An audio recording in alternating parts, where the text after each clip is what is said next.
Today, I'm going to talk about the dangers of being a correctional officer in today's prisons.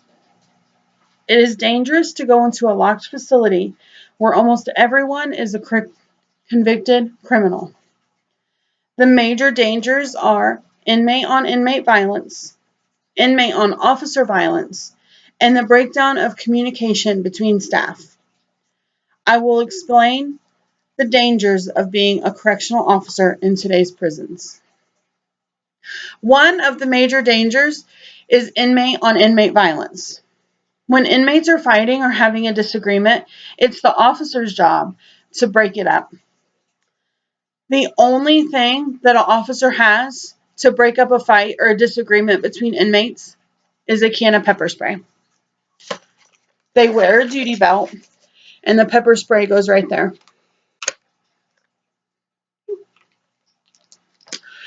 They get issued the pepper spray when they go into the facility for their shift, and when they leave the facility from their shift, they turn the pepper spray back in. They also have cell extraction teams. Cell extraction teams will go into a cell if two inmates are fighting or if they're uncooperative and won't come out. They can use more force than a regular officer, which usually that's what it takes if somebody's being disagreeable. Another danger is inmate on officer violence. Inmates can attack an officer at any time. To survive in the career, you must never totally forget that there is always going to be an element of danger.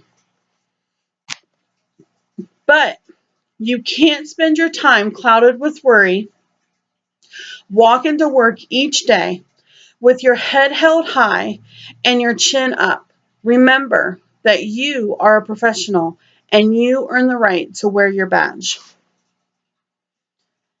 It's difficult to get an accurate statistic on inmate on officer attacks. But one thing to keep in mind is that there's almost 7 inmates for every 1 correctional officer.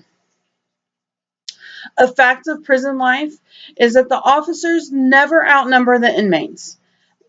In fact, during any shift of duty, there may be 150 incarcerated men in a cell block to just 1 officer.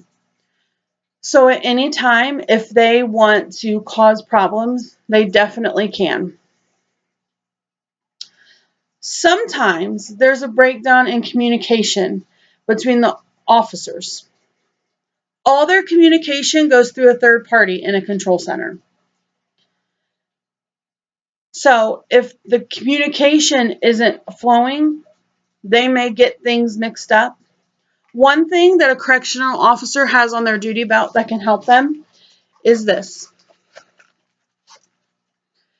It's called a man down alarm. If at any time, if they're being attacked and they fall to the floor, if they're on the floor for 30 seconds, this will go off. Or if they have the presence of mind as they're falling to pull the pin out, it makes an alarm.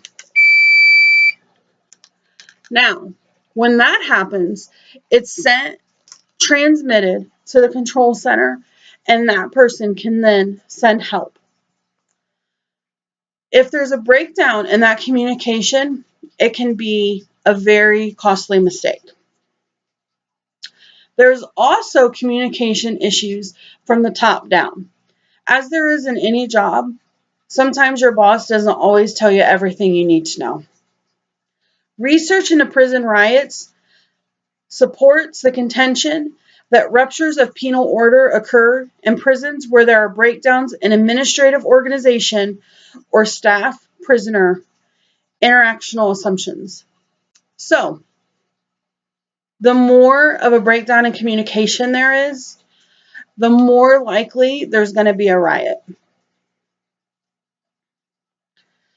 The job of a correctional officer is a very dangerous one. They are locked in with criminals for 8 hours a day. We take for granted that they're there and that they keep us safe. Some of the dangers are inmate on inmate violence, inmate on officer violence, and a breakdown of communication between officers.